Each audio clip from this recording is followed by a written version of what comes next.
और मैंने, क्योंकि तेलुगु मुझे आती थी और अंग्रेजी आती थी, हिंदी मुझे आती नहीं थी, तो उन्होंने कहा कि अंग्रेजी में पूछा अकाउंटेंट से कि sir when you are going to give my salary because I have completed 1 month.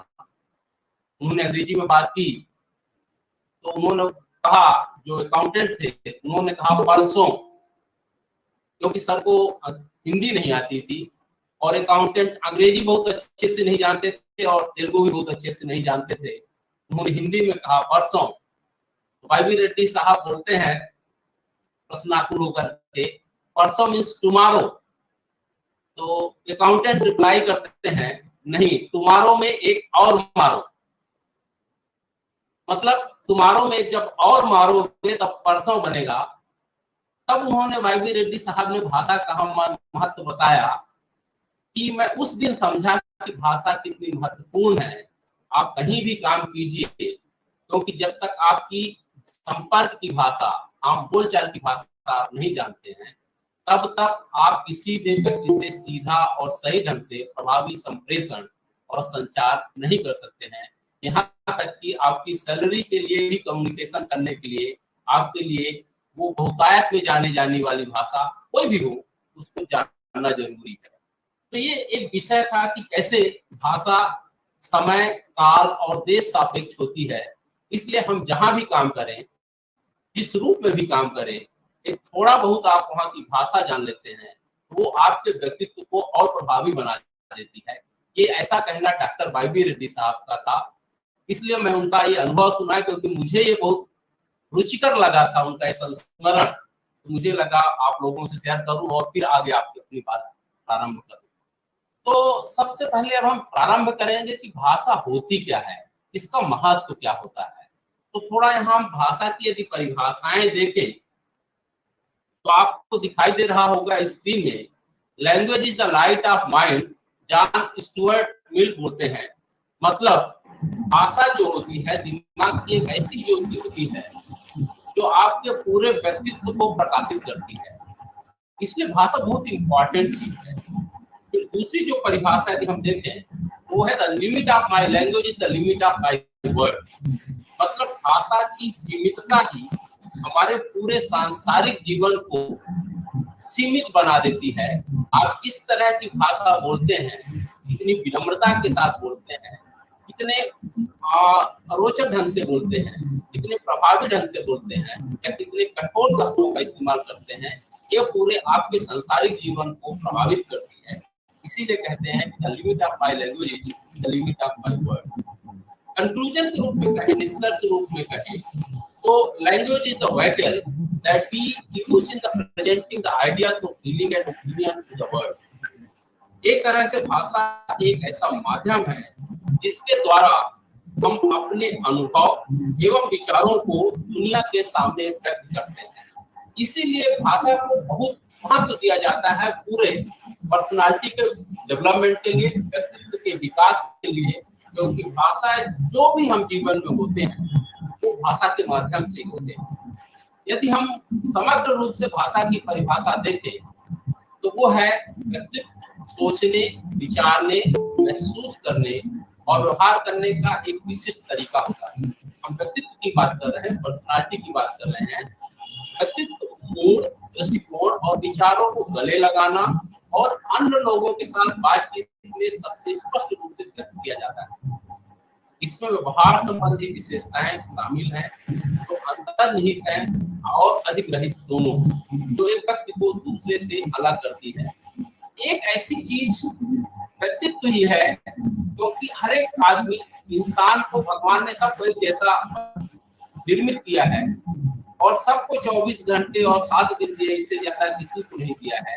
लेकिन व्यक्ति का व्यक्तित्व भी किसी को महान बना देता है, किसी को सफल बना देता है और किसी को असफल बनाता है। और व्यक्तित्व का बहुत बड़ा रोल होता है। व्यक्तित्व को पूरे समग्र व्यक्तित्व को करने में भाषा की भूमिका बहुत ही महत्वपूर्ण होती है।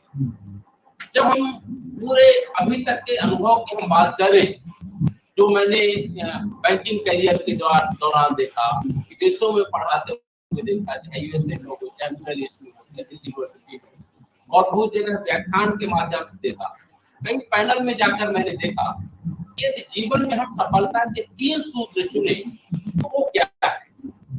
तो आप देखेंगे सफलता के जीवन में 3 सूत्र होते हैं। एक है नॉलेज।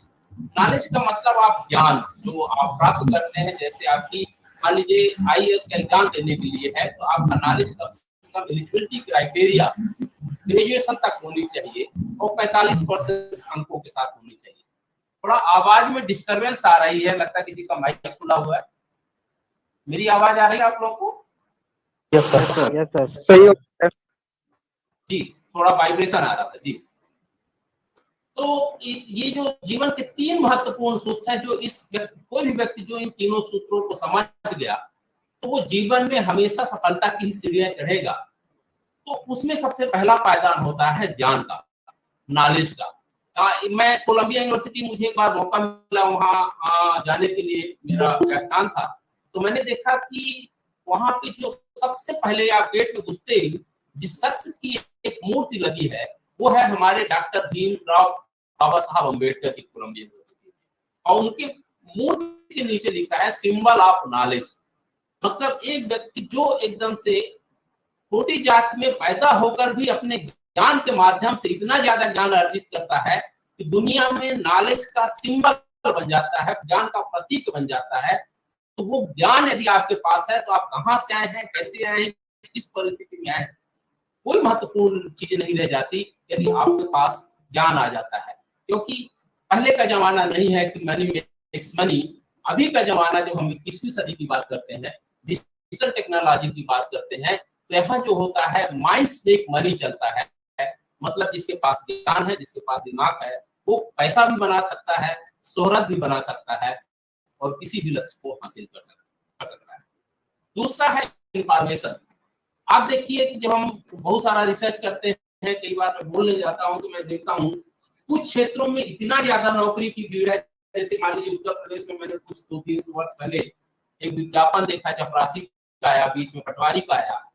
तो वहां जो अप्लाई करने वाले 250 पोस्ट के लिए लोग जो है 23 लाख एप्लीकेशन आते हैं, और उसमें से 23 लाख 1600-1700 लोग लगभग पीएचडी धारक थे, लगभग 5 से 6 हजार लोग एमटेक और बीटेक थे, इसी तरह 4-5 लोग एमबीए बीबीए वाले थे, और एमए बीए वालों की संख्या तो अनगिनत थी। लेकिन जबकि उसकी मिनिमम योग्यता थी 10वीं पास।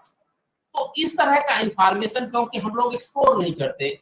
आज हम लोग जब डिजिटल टेक्नोलॉजी में हैं, वर्ल्ड वाइड वेब से जुड़े हुए हैं, तो यदि आपके पास छोटी सी स्किल है, आप थोड़ा सा नॉलेज किसी एक क्षेत्र में रख लेते हैं, तो जो आप एक तरह से प्यून की नौकरी के लिए भटक रहे हैं 20 से 30 हजार के लिए, वो मैं बताऊं, मैं कई जगह ऐसे कमेटीज में हूँ और मैं जब देखता हूँ कि मुझे अच्छा नॉलेजेबल वर्कर नहीं मिलता है। भीड़ तो बहुत लोगों की है, लेकिन जब हम 30 से 40 हजार की नौकरी की बात करते हैं तो लोगों के पास इंफॉर्मेशन नहीं है। इतने सारे क्षेत्र, इतने सारे सोशल मीडिया में 60 तरह के कंटेंट राइटर के एकदम से फील्ड में जो बच्चों को नहीं पता है। तो नॉलेज एक होने के बाद भी लोगों के पास इंफॉर्मेशन नहीं है। यदि इंफॉर्मेशन पा लेते हैं और आपकी योग्यता उसके अनुसार सूट करती है तो आपको जो भी चाहिए वो जॉब मिल सकता है। लेकिन इन सबसे महत्वपूर्ण होता है कम्युनिकेशन स्किल।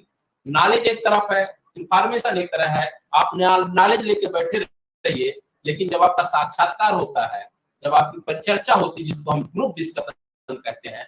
मैं कई बार केंद्रीय विद्यालय, नवोदय विद्यालय, एनटीपीसी बैंक के कई पैनल में जाता हूँ इंटरव्यू लेने के लिए, तो मैं देखता हूँ बच्चे ने 90% लेकर आया है किसी यूनिवर्सिटी से, कहीं से 95 लेकर आया है, कहीं से 80% लेकर आया है। और जब हम बोलते हैं कि बेटा अपने बारे में बताइए थोड़ा सा, हम जानना चाहते हैं आप में ऐसी कौन सी योग्यता है कि आपको हम ये सेलेक्ट करें इस पोस्ट के लिए, तो बच्चा 2 से 4 लाइन बोलने में घबराने लगता है।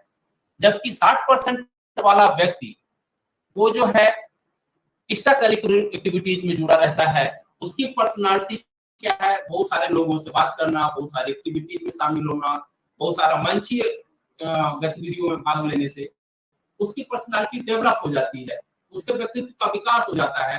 तो वो 55 से 60% लाने वाला व्यक्ति जो है, जो मैं जानना चाहता हूँ, जैसा मैं उससे सुनना चाहता हूँ, वो बोलने में सक्षम होता है। और 90 से 95% पाने वाला व्यक्ति कुछ भी नहीं बोल पाता। तो ऐसा नॉलेज किस काम का जो सिर्फ आपकी डिग्रियों में है, जो आपके मार्कशीट में है, लेकिन जहां प्रस्तुति करना है वहां आप नहीं बोल पा रहे हैं, क्योंकि आपका जो व्यक्तित्व होता है वो बाहर ही जाकर निखरता है, अंदर तो नॉलेज सबके भीतर भरा हुआ है। तो कम्युनिकेशन स्किल बहुत इंपॉर्टेंट होती है।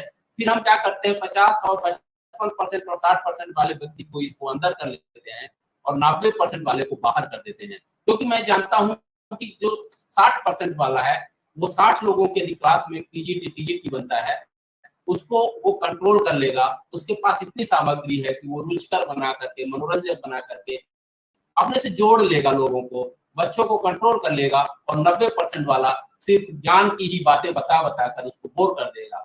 तो हमें ऐसी चीजें नहीं चाहिए, सिर्फ नॉलेज ही नहीं चाहिए, नॉलेज के साथ वो कम्युनिकेशन स्किल और इंफॉर्मेशन की समग्रता चाहिए, जिससे पूरे व्यक्ति का समग्र विकास होता है, जिसको हम अंग्रेजी में बोलते हैं होलिस्टिक डेवलपमेंट। तो ये तीनों चीजें बहुत महत्वपूर्ण है किसी भी व्यक्ति की सफलता के लिए। फिर एक कम्युनिकेशन स्किल में भाषा में जो सबसे महत्वपूर्ण और चीज होती है, जिसको कम्युनिकेशन में हम बोलते हैं कि आपकी भाषा का परिलक्षण जो आप प्रदर्शित करते हैं जब आप बोलते हैं, वो पॉजिटिव एटीट्यूड के साथ है या निगेटिव एटीट्यूड के साथ है। ये मैंने सीखा जब मैं बैंक में पहली बार ज्वाइन किया, 2 महीने मेरी ट्रेनिंग हुई अहमदाबाद में। उसके बाद मेरा जो बॉम्बे स्टॉक एक्सचेंज है, जिसको शेयर मार्केट बोलते हैं आज की डेट पे, वहां मेरी पहली पोस्टिंग थी उस बिल्डिंग में। तो मुझे जिस विभाग में रखा गया, कारपोरेट संचार विभाग में, तो मेरे पास एक कर्नाटक के उमाकांत स्वामी जी, तो उन्होंने एक बात पहले दिन पूछी मेरी, एक तरह से भी प्रोफाइल देखते हुए और सब कुछ उन्होंने जज किया।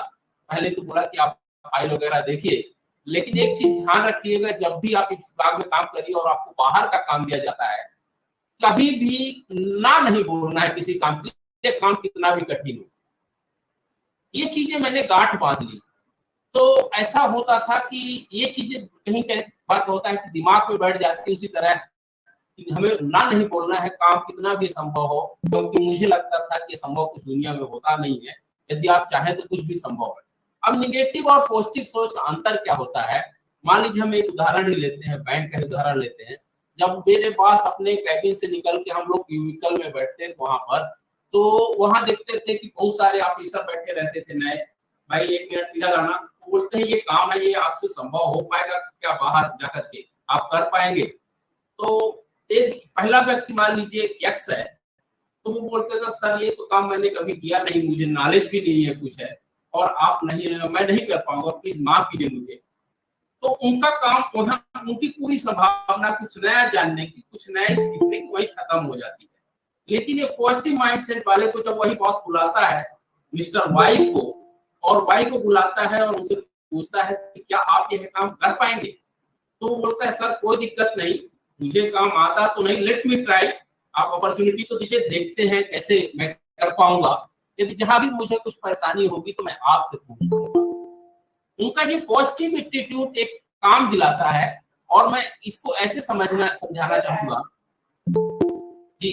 कोई प्रॉब्लम है, आवाज आ रही बीच में जी? तो इसको मैं आप ऐसे समझिए कि मान लीजिए मुझे कोई भी काम नहीं आता और मैंने अपने बॉस से या जहां भी हम काम कर रहे होते, लेट मी ट्राई, एक बार मौका दीजिए, कोशिश करता हूं। तो आप एकदम अननोन काम को क्या है, जैसे ही स्वीकार करते हैं, तो आप स्वीकार के साथ ही आपकी जिम्मेदारी बढ़ जाती है, रिस्पॉन्सिबिलिटी बढ़ जाती है। और जब रिस्पॉन्सिबिलिटी बढ़ जाती है तो आपके मन में आएगा मैंने हाँ तो कर दिया, लेकिन पॉसिबल कैसे होगा? तो आप क्या करते हैं, सबसे पहले बॉस से ही पूछते हैं, सर मैंने, आपने कहा था कि अभी ना नहीं बोलना है, तो हमने ना नहीं बोला, लेकिन थोड़ा सा बताइए सर कैसे? धीरे आ रही है जी, आवाज आ रही है? सर, बहुत धीरे आ रही है। आ रही ना? आवाज आ रही जी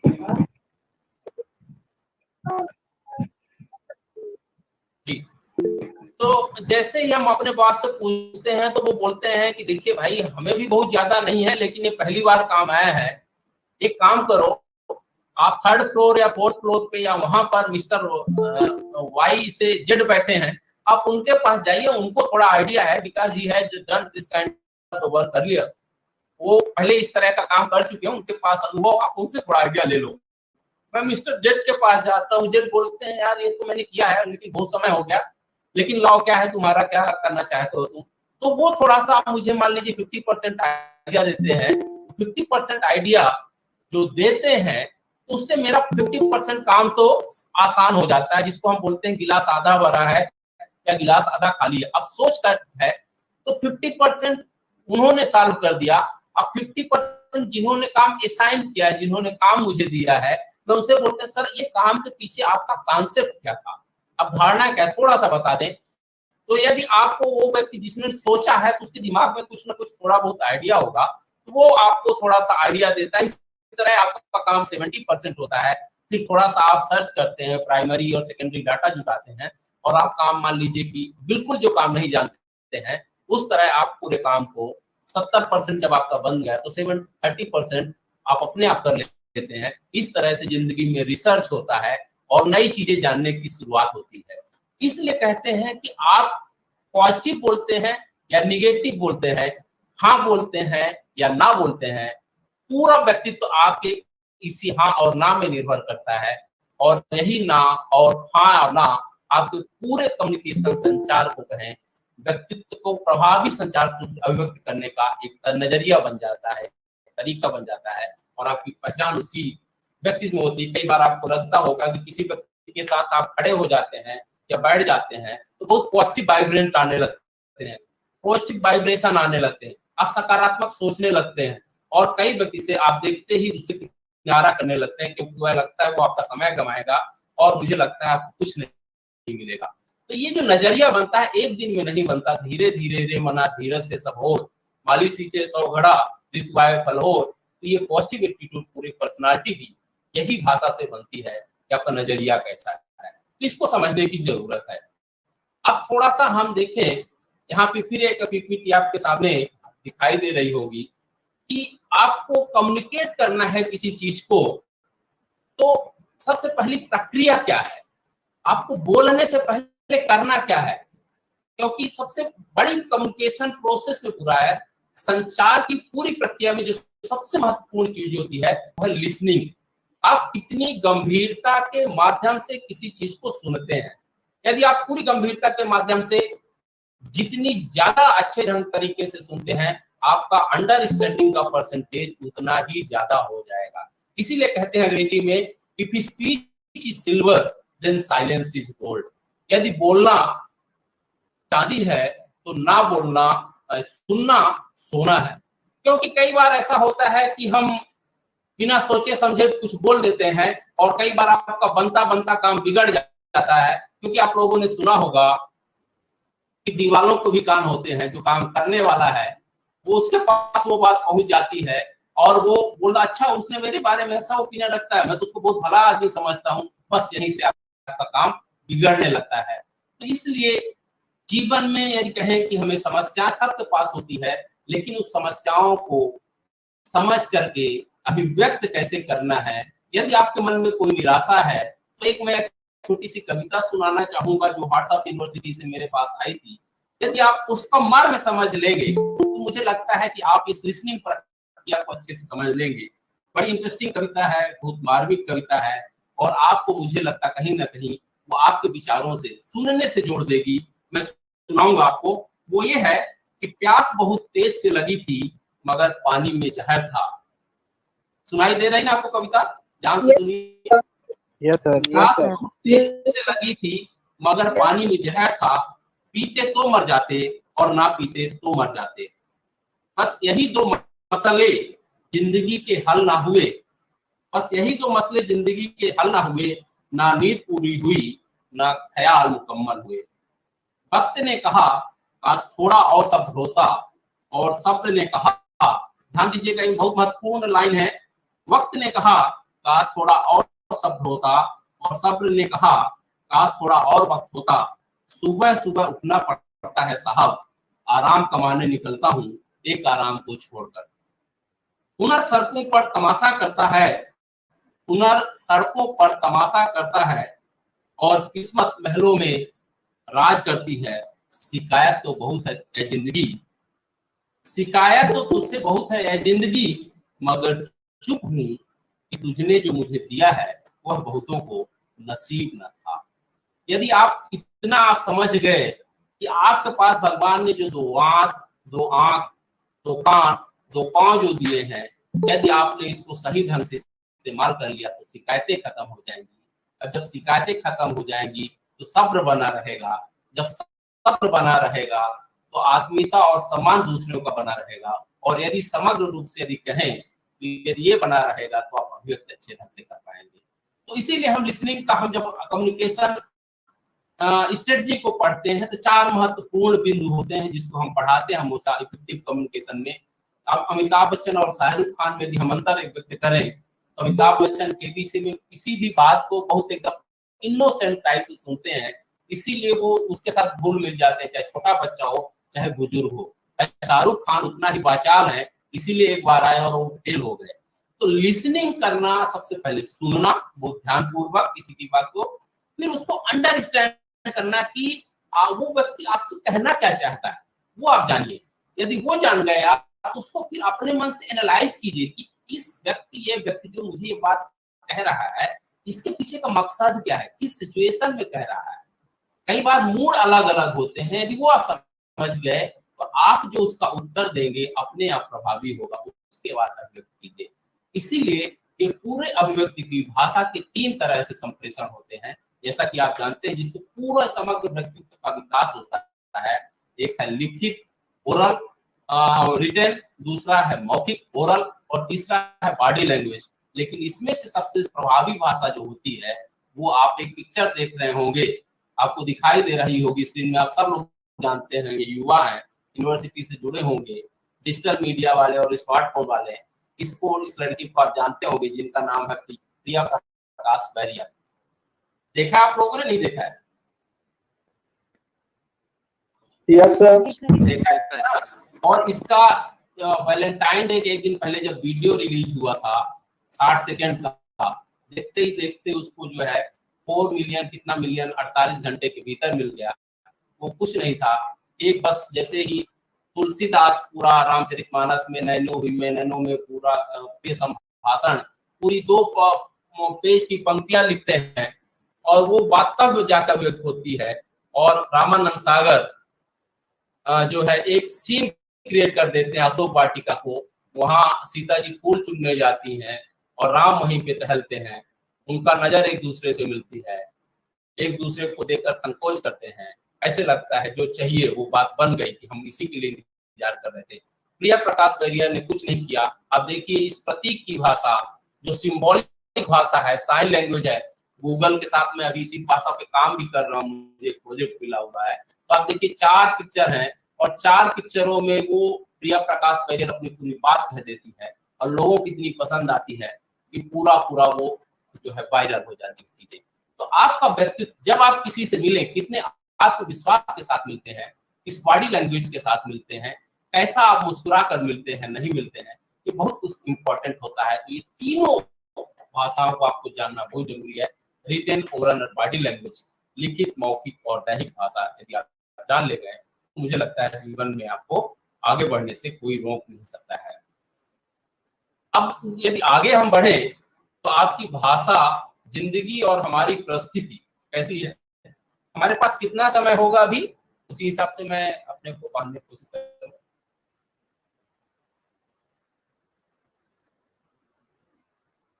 समय है ना जी। तो अब ये समझिए कि आपकी जिंदगी के पूरा परिस्थिति जो बनती है, जो स्टेटस बनता है, जो सफलता जिसको हम बोलते हैं बनती है, वो पूरा भाषा पर निर्भर करती है। तो आप देखिए भाषा, जिंदगी और हमारी स्थिति, language life and our status, पूरा भाषा पे निर्मित करता है। जिंदगी में हम जहां भी आज होते हैं उसमें भाषा का 70% महत्व होता है। अब ये 70% योगदान कहाँ होता है, मैंने पहले ही कहा नॉलेज इंपॉर्टेंट है, लेकिन इतना इंपॉर्टेंट नहीं है। आपके नॉलेज को, यदि आपके पास कम्युनिकेशन स्किल है, दबा देती है, क्योंकि व्यक्तित्व जो है वो how to develop our personality किताबें पढ़ने से नहीं आती है। व्यक्तित्व का विकास तो रोज होता है, जो आप बात करते हैं, जो आप खेलते हैं, जो लोगों से बात करते हैं, जो आप मिलते हैं, इससे व्यक्तित्व का निर्माण होता है। How to become rich, how to become good speaker, don't say yes when you want to say no, ऐसी किताब पढ़ने से व्यक्तित्व नहीं बनता है। व्यक्तित्व तो ऐसे बनता है कि रोजमर्रा की जिंदगी में आप जो व्यवहार करते हैं, जो अभिव्यक्ति करते हैं, उससे पूरे व्यक्तित्व का निर्माण होता है। और यही व्यक्तित्व जो है आपकी सफलता के पायदान पे ले जाता है। तो 70% पूरे जीवन में योगदान होता है भाषा का, कम्युनिकेशन स्किल का, क्योंकि जब हम दूसरों से बात कर रहे होते हैं तो क्या बात कर रहे होते हैं ये बहुत महत्वपूर्ण रखता है, इसलिए इस चीज को जानना जरूरी है। दूसरी बात, जब हम किसी चीज को प्रस्तुत कर रहे होते हैं, मान लीजिए कि हम इसी चीज को दो तरह से बोल सकते थे, एक है कि बिना पीपीटी का सहारा लिए, और दूसरा है कि बिना पीपीटी का सहारा लिए जब हम बोलते हैं, पीपीटी का सहारा लेकर, बिना पीपीटी का सहारा लेकर के। लेकिन जब हम यहाँ पे अपने आप को एक उसमें परिधि में बांट लेते हैं, आपके सामने कुछ विजुअल दिखा देते हैं, तो थोड़ा सा हमारी अभिव्यक्ति जो है और रोचक हो जाती है और प्रभावी हो जाती है। और मुझे पता है कि पीपीटी के माध्यम से एक समय में हम इधर उधर बहुत नहीं भटकेंगे और हम अपनी बात समय पर समाप्त कर लेंगे, संपन्न कर लेंगे। तो ये महत्वपूर्ण चीजें होती है कि आपका प्रस्तुतिकरण कैसे है और कैसी चीजों को महत्व, जैसे आजकल प्रोफेसरशिप में कई यूनिवर्सिटीज में खासकर बाहर, तो ये होता है कि आप आधे घंटे का पहले प्रेजेंटेशन दीजिए, what kind of knowledge you people are having, first you have to present, how to convince to the others the panel who are sitting in front of you. तो ये बहुत महत्वपूर्ण चीज है कि आप चीजों को कैसे किसी को प्रभावित करते हैं, बांधते हैं। तो 24 घंटे और 7 दिन, जैसे मैंने कहा, इससे अधिक भगवान किसी को नहीं देता। बस देता है तो एक शरीर दे देता है, उसमें एक आत्मा होती है, बोली और भाषा और आपकी अपनी होती है। उसको कैसे उच्चारण करना है, कितना उच्चारण करना है, कहाँ उच्चारण करता है, जिस दिन आप सीख लेते हैं तो आप आगे बढ़ते चले जाते हैं। इसी तरह लिखने में आप देखिए, हमने पहले कहा भाषा के 3 प्रकार होते हैं। ज्ञान थोड़ा बहुत जो पढ़ते हैं, टीचर पढ़ाने वाला आपके क्लास में एक ही होता है, जो किताब दूसरे पढ़ते हैं वही किताब आप भी पढ़ते हैं। लेकिन जब परीक्षाएं आती हैं तो टीचर भी वही होता है, क्लासरूम भी वही होती है, किताबें भी वही होती हैं, लेकिन वही व्यक्ति एक ही चीज पर करके वो जो अभिव्यक्त कर दिया वो 2 या 3 घंटे में वो कई बार बाजी मार ले जाता है और हम बाजी नहीं मार पाते। तो इस अभिव्यक्ति को प्रैक्टिस से आता है। बिल्कुल वो जो है इंटरटेनमेंट, जो विद्या बालन की एक मूवी आई थी, इंटरटेनमेंट इंटरटेनमेंट इंटरटेनमेंट, अभ्यास अभ्यास अभ्यास, जिसको हम अंग्रेजी में बोले प्रैक्टिस प्रैक्टिस प्रैक्टिस। जितना आप प्रैक्टिस करते हैं जीवन में अपने प्रति, वो चीजें आपको और पारंगत करती चली जाती हैं और मैच्योर और परिपक्व होती चली जाती हैं। इसलिए ज्ञान सबका थोड़ा बहुत लगभग बराबर होता है, लेकिन अभिव्यक्ति जो उस 2 या 3 घंटे में जिसने अच्छे से कर लिया वो आगे निकल गया। इसीलिए पूरी जिंदगी को हम बोलते हैं, जिंदगी कुछ क्षणों को शब्दों और अभिव्यक्ति में शब्दों और वाक्यों में अभिव्यक्त करने का नाम है। परीक्षा हाल से लेकर जिंदगी के तमाम प्रश्न इसी भाषा पर आधारित होते हैं। इसलिए अभिव्यक्ति का माध्यम आपका सशक्त होना चाहिए, प्रभावी होना चाहिए, सकारात्मक होना चाहिए और विनम्रतापूर्ण होना चाहिए। तो आप किसी भी चीज को कहें, लेकिन बहुत विनम्रतापूर्ण ढंग से और पूरे तर्क के साथ सकारात्मक ढंग से करेंगे तो आप जीवन में, मुझे नहीं लगता कोई भी चीज कोई आपको रोक पाएगा। फिर इसीलिए आप देखिए, मैं बहुत सारा रिसर्च किया, जब इस पर मैं काम करता हूँ, बोलता हूँ, तो कुछ चीजें पढ़ता हूँ। लोगों की जिंदगी सबसे ज्यादा मैं सीखता हूँ बाहर की दुनिया से, लोग कैसे बोलते हैं, उनका व्यवहार कैसा है। तो हम जब पढ़ते हैं तो आप देखिए गीता में भी लिखा है, जब वो कोई भी प्रश्न अर्जुन पूछते हैं, दुर्योधन पूछते हैं, भीष्म पितामह पूछते हैं, तो मैक्सिमम टाइम पूरे आप महाभारत में देखते होंगे प्रश्न कुछ नहीं बोलते, सिर्फ मुस्कुरा देते हैं। ये मुस्कुराहट अपने आप में एक उत्तर होता है, क्योंकि वो सामने वाले को लगता है कि ये कैसे प्रश्न है, सब जानते हुए भी मेरे से पूछ रहे हैं, क्योंकि मुस्कुराहट अपने आप में एक उत्तर होती है। इसीलिए बोलते हैं तोल मोल के बोल। कहीं आपको लोग प्रवोक करना चाहते हैं, लेकिन आप तुरंत यदि उत्तर दे दिए तो आप समझ जाइए कि आप उसके जाल में फंस गए। लेकिन कहते हैं जिसने सह लिया उसने सब कुछ कह लिया। तो कृष्ण, बुद्ध, महावीर, जितनी इमोजीज आपको बनी होगी, चाहे कृष्ण की फोटो देखिए, बुद्ध की फोटो देखिए, महावीर की फोटो देखिए, ये मुस्कुराहट वाली छवि के साथ नहीं होंगी। आप बैठेंगे, एकाग्र में बैठे हैं लेकिन मुस्कुरा रहे होंगे, ऐसे लगता है कितना धीर गंभीर व्यक्ति है, लेकिन मुस्कुराहट बरकरार है। बस जीवन इसी का नाम है। इसीलिए कहते हैं कि आप जो है जीवन में परेशानियां सबके पास आती हैं, समस्याएं सबके पास आती हैं। ये कहानी आपने सुनी होगी, जो टूट गया वो सड़क का कंकर बन जाता है, जो ना टूटा वो लगा रहा, धैर्य नहीं खोया, सब्र नहीं खोया, वो मंदिर का शंकर बन जाता है। यदि आपने नहीं सुनी है तो मैं एक उदाहरण के साथ बता दूं। ये कहानी जो मैंने सुनी थी वो ये थी कि मकराना जो राजस्थान में, वहां से पत्थर निकालने वाले जो कारीगर थे, वहां कर्मचारी जो थे, एक मकराना से एक पत्थर निकालते हैं, वो संगमरमर का पत्थर है, मार्बल का पत्थर है। और पत्थर दो अलग एक ही साइज के होते हैं, एक ही आकार के होते हैं, तो अलग अलग होते हैं। और उसको क्या है, मान लीजिए कि कहीं जाना है मंदिर बनाने के लिए, तो क्या होता है, कुछ पत्थर जो है ट्रक पे चढ़ाते हुए, ट्रेन में चढ़ाते हुए, कुछ कहीं से कुछ टूट गया, कहीं कुछ टूट गया, फिर धीरे धीरे उतारते हुए कुछ टूट गया। फिर जो है तो कारीगर जो मिस्त्री होता है उस पत्थर में बार बार चोट करता है कि देखता हूँ ये कितना सह लेता है। और कई बार वो हथौड़ी पे हथौड़ी मारता है, तो कोई एक पत्थर जो होता है उसमें से एक नाम का जो पत्थर होता है वो कई बार जो है कि टुकड़े टुकड़े हो जाता है, नहीं सह पाता उस दर्द को, वो बोल जाता है, वो अभिव्यक्त कर देता है अपने आप को, जो अभिव्यक्त नहीं करना चाहिए। लेकिन एक दूसरा पत्थर है जो हथौड़े मार मार करके भी, हथौड़े को सह सह करके भी, जो चोट खा खा करके भी नहीं टूटता, सकाल रहता है। उसका मिस्त्री उसी को जैसा सीख देना चाहता है। आप कहीं भी, आप किसी भी ऑर्गेनाइजेशन में काम करते हैं तो हमेशा वो व्यक्ति आगे हो जाता है जिसको जो व्यक्ति काम कराना चाहता है उसके अनुकूल यदि आप समझ लेते हैं, जिसको हमने बोला एनालाइजिंग देन एक्सप्रेसिंग, आप उसके समझ लेते हैं बातों को, वो आप आगे बढ़ते चले जाएंगे। तो चोट खा करके भी, बार बार चोट खा करके भी जो नहीं टूटता है, और जो व्यक्ति उसको आपको मन शंकर का रूप देना चाहता है, एक छवि गढ़ना चाहता है, वो गढ़ लेता है।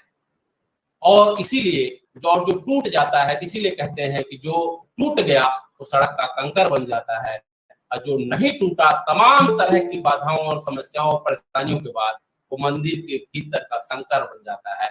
उसी को लोग पूजते हैं। और जो टूट गया वो तो फिर चलने के काम आता है, तो चुभने का काम आता है। तो इस चीजों को समझना बहुत महत्वपूर्ण है। जी सर कुछ पूछना है? अभी अभी बाद में पूछ लीजिए, जो भी सवाल है बाद में पूछिए। बाद में, ठीक है, जो भी पूछिए बाद में नोट कर लीजिए, अच्छा लगेगा मुझे भी। मैं जल्दी खत्म करूँ 10-15 मिनट में, आप टेंशन मत लें।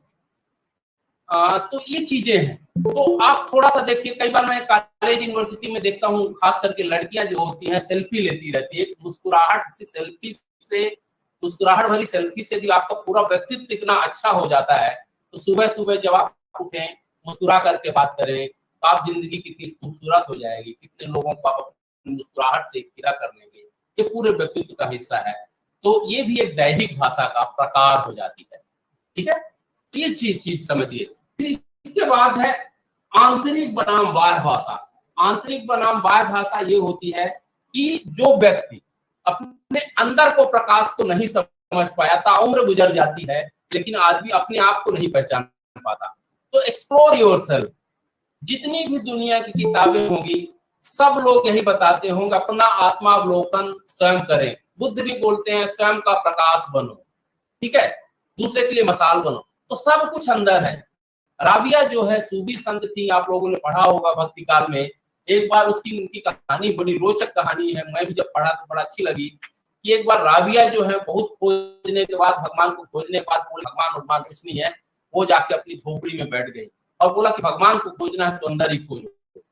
तो वो जब अपने एक झोपड़ी में बैठ करके भगवान का स्मरण करने लगी, तो बाहर आके जो उसके साथ रोज मंदिर जाते थे, भगवान को ढूंढने के लिए जाते थे, जो उनके जीवन की यात्रा के सहयात्री थे, एक दिन आकर के उनसे बाहर से फिर आवाज लगाते हैं रोज की तरह और कहते हैं, राबिया राबिया तू झोपड़ी में कहाँ बैठी है, बाहर निकला, देख आसमान कितना सुंदर दिख रहा है, आज सूरज कितना अच्छा से निकला हुआ है, देख शायद भगवान यही कहीं नजर आ जाए।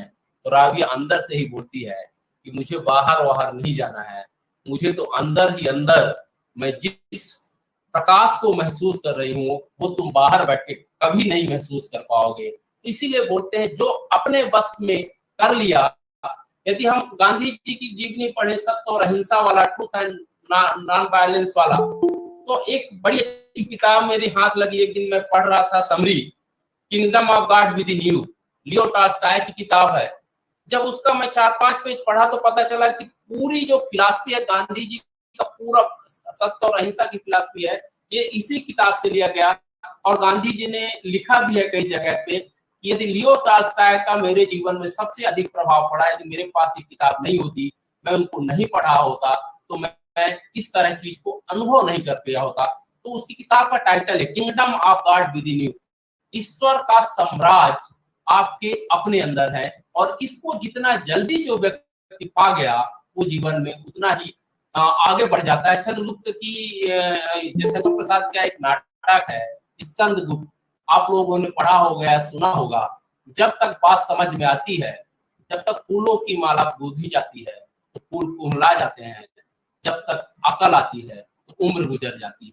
बिल्कुल जीवन ऐसा ही है। यदि आपने आंतरिक प्रकाश को ढूंढ लिया, अंदर की भाषा को पहचान लिया, तो आप जब बोलेंगे किसी से तो बहुत प्यार से बोलेंगे। सामने वाला कैसे भी व्यक्त करे, आप जिस दिन प्यार से बोलना चालू कर देंगे, वो जीवन आपको आगे सफलता ही दिलाएगा। इसीलिए कहते हैं तोड़ मोल के बोल। रघुवीर साहब भी कहते हैं पहले पाने दो हमें वो भाषा जिसके दो अर्थ नहीं है। आपकी भाषा सीधे और सरल ढंग से सामने वाले के पास तक पहुंचेगी, बिल्कुल जो है आप कहना चाहते हैं वो पहुंचेगी, इसको हृदय तक पहुंचेगी। इसीलिए कहते हैं पहले पाने तो मुझे ऐसी भाषा जिसके दो अर्थ नहीं हो, जिसको हम सटायर में किसी को हम बात कहना चाहते हैं। आजकल पूरी व्यक्तित्व लोगों का क्या हो गया है, हम कहना कुछ और चाहते हैं और उसका मंतव्य कुछ और होता है। तो हम व्यंग्यात्मक भाषा में, व्यंजना में बात करते हैं। अभिधा तो रही नहीं गई, अभिधा खत्म लगभग हो गई है। जिस दिन आप अभिधा में बात करेंगे, आंखों में ही आंखों में बात करेंगे, अंदर से प्रकाशित होकर के जब आप बात करेंगे तो बाहर वालों को भी प्रकाशित करेंगे, और जो बाहर वालों को प्रकाशित करेंगे तो स्वयं आपका जीवन प्रकाशित होता चला जाएगा। इसलिए भाषा बहुत इंपॉर्टेंट चीज है। आप आंतरिक बाह्य, लिखित, मौखिक और दैहिक यदि समझ लिए तो भाषा पूरे व्यक्तित्व का आपका विकास कर देती है, और इसको हमें समझने की जरूरत है। निष्कर्ष रूप से हम कहें तो भाषा ही एक ऐसा माध्यम है, हमने पहले ही कहा कि 70% पूरे जीवन में जहां तक आप पहुंचते हैं उसमें पूरी तरह भाषा का योगदान होता है। भाषा ही एक ऐसा माध्यम है जो पूरे व्यक्तित्व को प्रदर्शित करती है, परिलक्षित करती है, और इसी के माध्यम से आपका पूरा व्यक्तित्व जो है सुशोभित होता है। एक तरह से हम कहें भाषा वह नजरिया है जिसके माध्यम से आप सामने वाले व्यक्ति का विश्लेषण कर पाते हैं, और अंत में लास्ट नॉट द लीस्ट, जिसको हम बोलते हैं अंग्रेजी में, ऐसी वाणी बोलिए मन का आपा खोर, औरन को शीतल करे खुद ही शीतल हो। तो kingdom of God within you, आप अपना प्रकाश बनिए, अंदर से प्रकाशित हो जाइए, तो सामने वाला अपने आप प्रकाशित हो जाएगा, और सामने वाला जब प्रकाशित हो जाएगा तो आपका उजियारा, आपका जो एक तरह से जो आप चाहते हैं अपने आप सबको दिखने लगेगा, उससे रास्ता ढूंढने लगेगा, उसको एक तरह से आप मार्ग प्रशस्त करने लगेंगे, और मार्ग प्रशस्त करने वाले ही जो है दूसरे का जीवन बनाते हैं, क्योंकि वो खुद पहले अपने जीवन को साध लिए होते हैं। जब आप अपने को साध लेंगे तो आपकी वाणी भी सज जाएगी। आपकी जब वाणी सज गई उसमें शीतलता आ जाएगी, और जब शीतलता आ जाएगी तो पूरा व्यक्तित्व जो है आपका प्रभावी हो जाएगा, और आप जैसा भी निर्माण अपने आप को निर्मित देना चाहते हैं वैसा बन पाएंगे। बहुत बहुत धन्यवाद, आप लोगों ने मौका दिया, और मुझे लगता है कि मैं आपको बोर नहीं किया होऊंगा। मुझे लगता है अपने विषय से मैं बहुत बहुत धन्यवाद प्रोफेसर भदौरिया का और डॉक्टर अमृता का, और खास करके इस कार्यक्रम की संरक्षक प्रोफेसर श्रीवास्तव मैडम का बहुत बहुत धन्यवाद, और सांस्कृतिक समिति इलाहाबाद विश्वविद्यालय। कोई सवाल है तो जरूर पूछिए, स्वागत है, अच्छा लगेगा मुझे। किसी विद्यार्थी का कोई प्रश्न हो तो 5 मिनट के अंदर ज्यादा से ज्यादा सर से अपने प्रश्न रख लें, उसके बाद में हम औपचारिक कार्यक्रम की समाप्ति की घोषणा करेंगे। जो विद्यार्थी अपने प्रश्न रखना चाहें वो रख सकते हैं सर से। सर जी सर, एकाग्रता कैसे बनाए, किसी विषय किसी ध्यान करना है तो? जी क्या होता है, हम लोग बाहर भटकते हैं। एकाग्र करने के लिए जिस दिन आप अपने लिए समय निकालना चालू कर देंगे, आपको 24 घंटे मिलते हैं। 24 घंटे में यदि हम टाइम को मैनेजमेंट करें, यदि हम टाइम मैनेजमेंट स्कूल में पढ़ाते हैं तो 24 घंटे मिलते हैं, तो एवरेज लाइफ का 8 घंटे, 60 साल की एवरेज लाइफ होती है, तो 8 घंटे हम सोने में देते हैं। मतलब 20 साल हम सोने में दे दिया, 8 घंटे आप स्कूल से लेकर ऑफिस तक दे दिए, तो आपका 40 साल चला गया। और जब 40 साल बचा तो सिर्फ आपके पास 8 घंटे बचते, तो 24 घंटे मैंने पहले ही कहा, तो 8 साल ही बचे। एक निवेदन है आप लोगों से, यदि आप ये लोग कमेंट मुझे जो आप लिख रहे हैं, मुझे कोई स्क्रीनशॉट लिखकर मुझे भेज देगा मेरे व्हाट्सएप पे, तो अच्छा रहता है, ये मेरे लिए मोटिवेशन होता है, मेरे लिए प्रेरणा होती है। ठीक, और कैमरा वगैरह यदि आप खींच लें, क्योंकि मैं खींच नहीं रहा हूँ, ये थोड़ा मेरा रिमेजन है जो करना चाहें। तो ये चीजें फिर एकाग्रता की जहां तक बात है जी, 1 मिनट विष्णु जी, मैं इसका उत्तर दे दूं।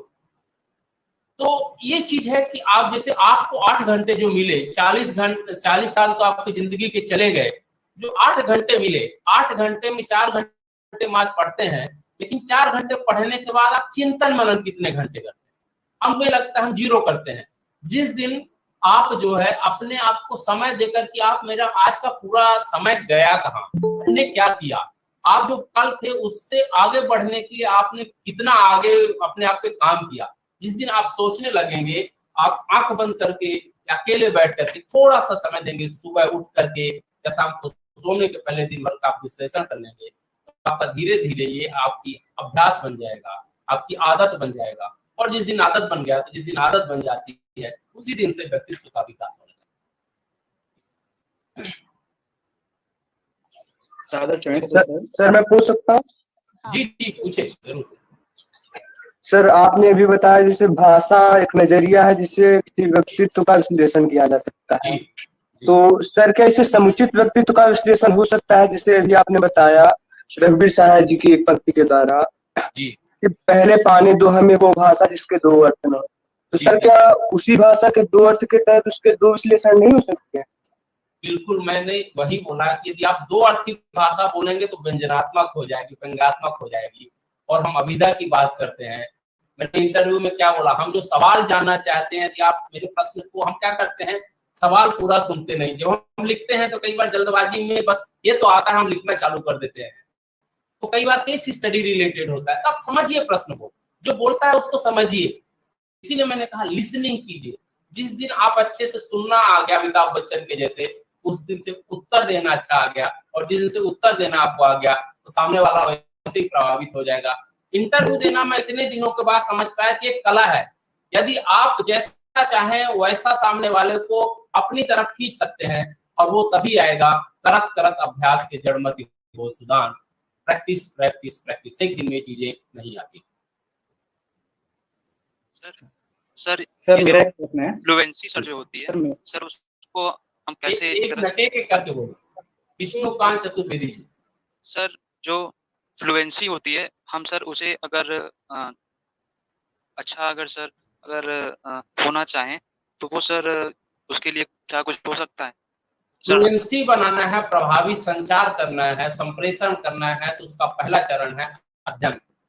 मैं भी कई बार टेलीविजन चैनल में जाता हूँ और कई बार मैं थोड़ा भी नहीं देख पाता, और मैं तैयारी जब करके नहीं जाता तो मुझे दूसरे का मुंह ताकना पड़ता है।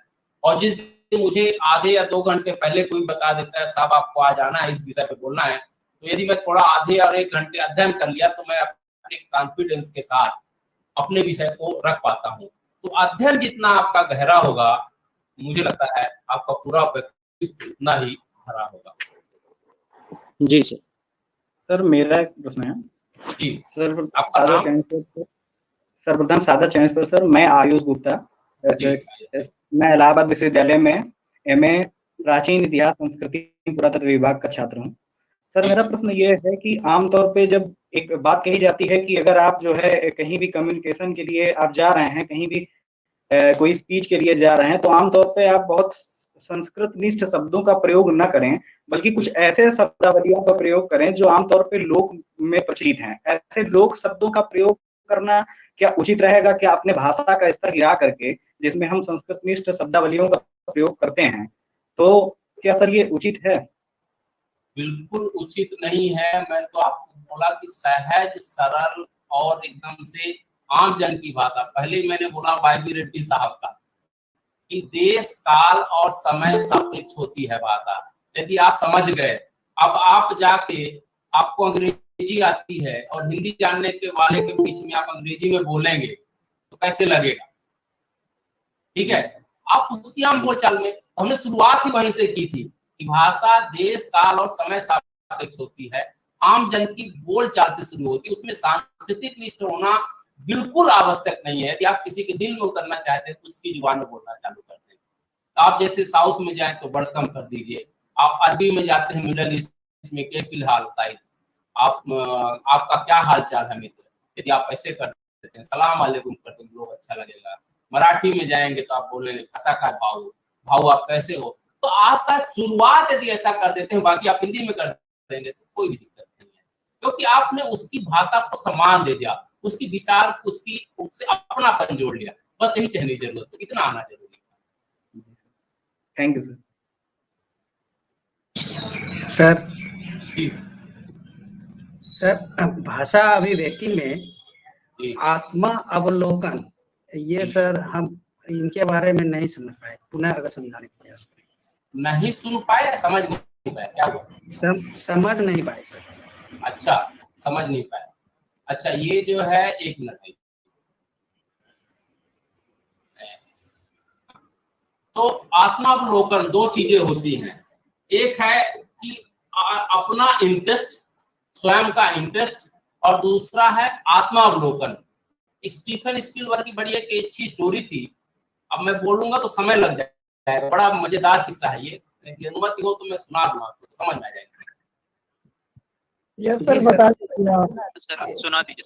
तो क्या होता है कि हम लोग, क्या होता है जब बचपन में होते हैं तो हमें डॉक्टर बनना है, इंजीनियर बनना है, किसी को कलेक्टर बनना है, किसी को आदमी का बनना है, तो ऐसा चीजें जो है हम सोचते रहते हैं, लेकिन हमारे अंदर वो काबिलियत नहीं होती। मान लीजिए आर्मी में आपको लेफ्टिनेंट बनना है, आपका 5 फीट 6 इंच नहीं है, तो आपको फिजिकली शारीरिक रूप से ही अनफिट है, फिर आप दौड़ने में से अच्छा नहीं दौड़ पाते हैं। आपकी इच्छा तो बहुत है, रुचि भी बहुत है, यदि आप दौड़ने में सही नहीं है तो फिर आप वहां फेल हो जाएंगे।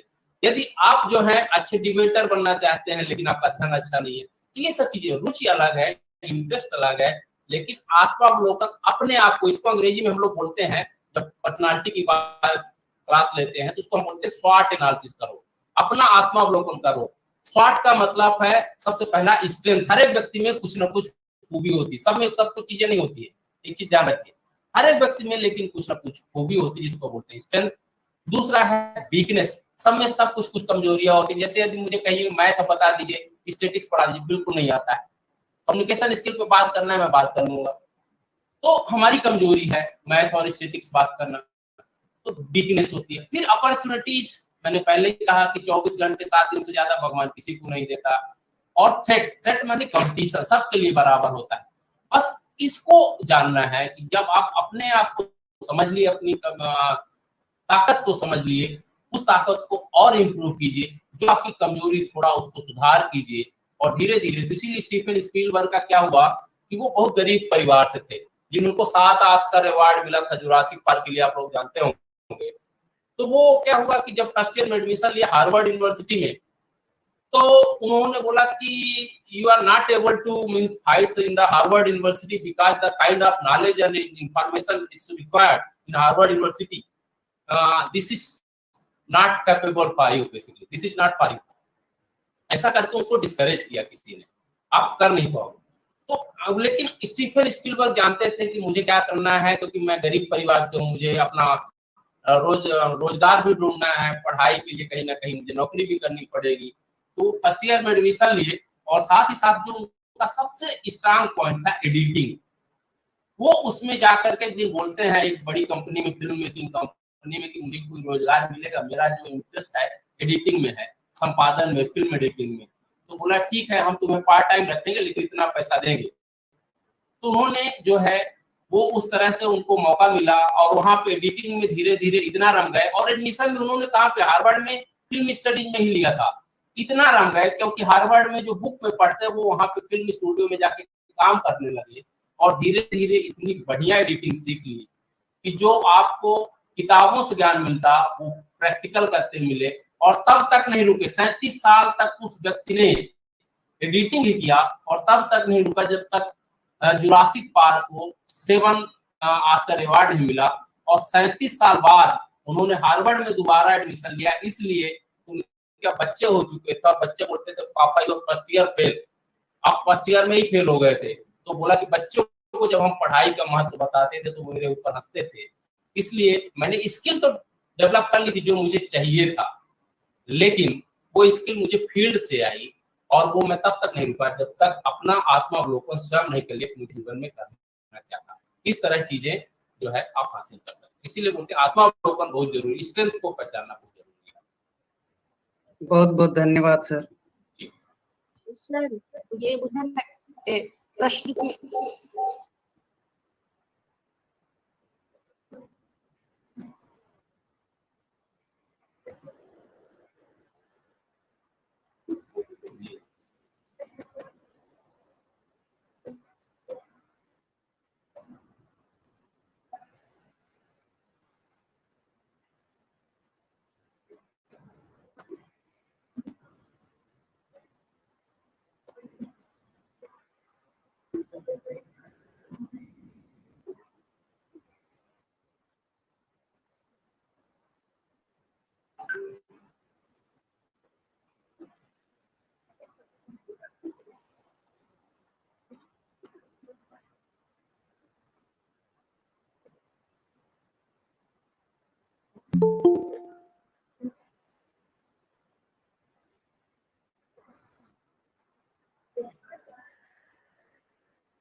जी धन्यवाद आदरणीय अमृता मैडम।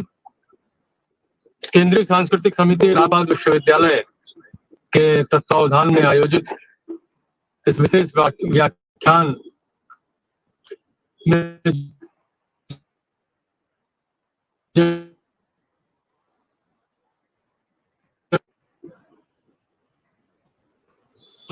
डॉक्टर संजय सिंह बघेल जी, समिति के अध्यक्ष प्रोफेसर संतोष भदौरिया जी, आज के कार्यक्रम की संचालन कर रही डॉक्टर अमृता जी, और इस सांस्कृतिक समिति ही नहीं अपितु पूरे विश्वविद्यालय परिवार की संरक्षक माननीय कुलपति प्रोफेसर संगीता श्रीवास्तव जी, मैं आप सभी के प्रति आभारी हूं और खासकर डॉक्टर बघेल साहब के प्रति आभारी हूं कि उनके इस यशस्वी उद्बोधन से हम सभी श्रोताओं को व्यक्तित्व निर्माण और उस व्यक्तित्व के निर्माण में भाषा की भूमिका के कुछ महत्वपूर्ण तथ्य हमें जानने का अवसर प्राप्त हुआ। साथ ही इस कार्यक्रम में जुड़े हुए श्रोता के रूप में, प्रश्नकर्ता के रूप में सभी शोधार्थियों, परास्नातक के विद्यार्थियों, स्नातक वर्ग के विद्यार्थियों, सभी का मैं हृदय से सांस्कृतिक समिति की तरफ से आभार व्यक्त करता हूं कि उनके जुड़ने से, उनके सहभागी बनने से यह कार्यक्रम निश्चित रूप से सफल व्याख्यान की श्रेणी में दर्ज हुआ। आप सभी का पुनः एक बार बहुत बहुत धन्यवाद और आभार। नमस्कार। बहुत बहुत धन्यवाद आप सभी का।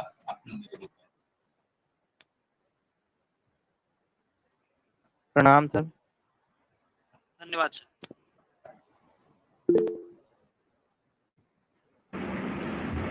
प्रणाम सर। प्रणाम सर।